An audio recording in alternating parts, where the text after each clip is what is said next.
परिवार की स्वास्थ्य रक्षक बने बनाए की कक्षा में ज्ञान की पुड़िया के लिए चलते हैं संतोष माता जी के पास।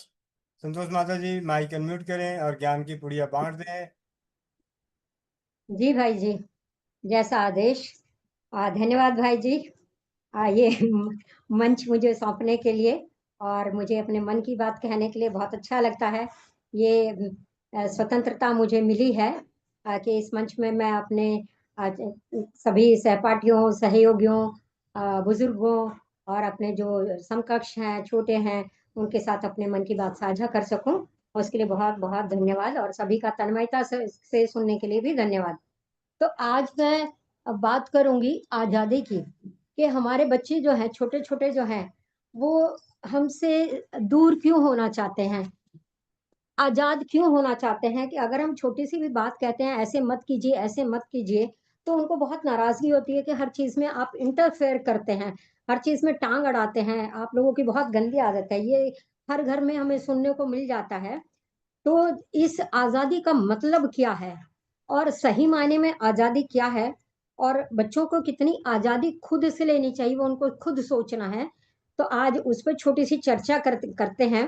तो आज ये बात हम सीखेंगे पतंग से, कि जब हम पतंग उड़ाने के लिए अगर छत पर जाते हैं, तो धागे की वजह से पतंग जो है आजादी से ऊपर की ओर नहीं जा पाती है।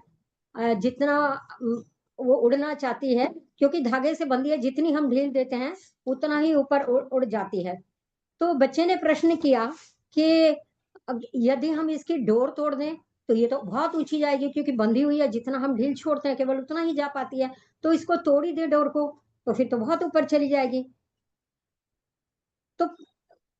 तो जो है, माँ ने धागा तोड़ दिया कि ठीक है, देखते हैं। बच्चों को सिखाने का तरीका तो यही हो सकता है कि जो कहा है, अब उसका भी परिणाम देखते हैं। तो दोनों चीजों का परिणाम देखते हैं। तो माँ ने धागा तोड़ दिया पतंग का, और पतंग जो है थोड़ा और ऊपर गई, और उसके बाद जो होना था वही हुआ कि लहरा के नीचे गिर गई, और पता नहीं कौन सी जगह जाकर गिरी, और अनजान सी जगह पर जाके गिरी। तो माँ ने जीवन का दर्शन समझाने की इसमें कोशिश की, कि जिंदगी में हम जिस ऊंचाई पर हैं, हमें अक्सर लगता है कि कुछ चीजें जिनसे हम बंधे हैं, वे हमें ऊपर जाने से रोक रही हैं।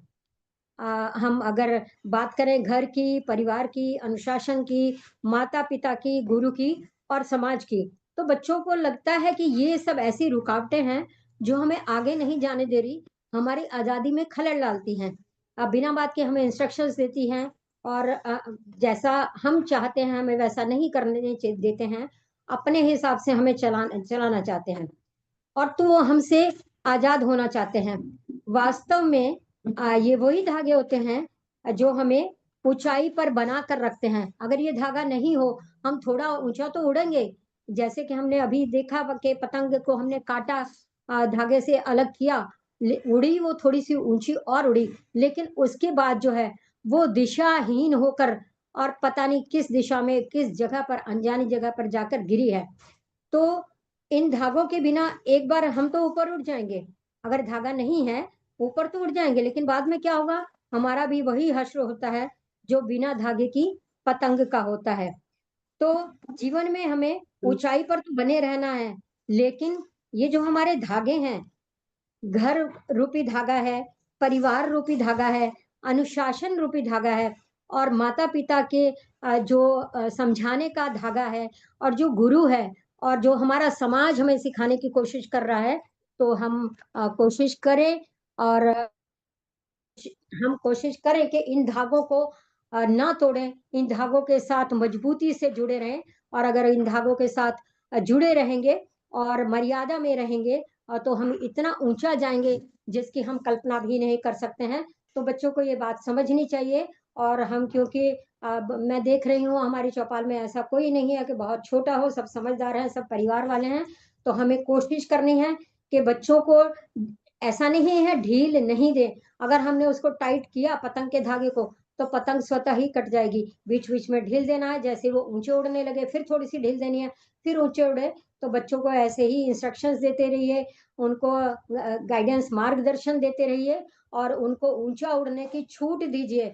हर जगह उँगली पकड़ कर ले जाने की कहीं ज़रूरत नहीं है, बैठकर दिशा निर्देश दीजिए। अगर कहीं जाना है, तो घर से ही बताइए कि 2 गली सीधा जाना है, उसके बाद लेफ्ट जाना है, उसके बाद राइट जाना है। ऐसा नहीं कि हर बार आप उँगली पकड़कर वहाँ छोड़ने जाएँगे, तो उसमें क कभी भी सेल्फ कॉन्फिडेंस नहीं आ पाएगा, आत्मविश्वास जागृत नहीं होगा।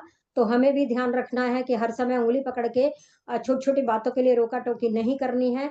उनको छोटी-छोटी बातों में छूट दीजिए, छोटी-छोटी गलतियाँ करते हैं अगर बच्चे तो अपने आप ही छोटी-छोटी गलतियों से सीख जाएँगे और इशारों-इशारों में समझाइए कि आपसे क्या गलती हुई थोड़ा-सा ध्यान कीजिए।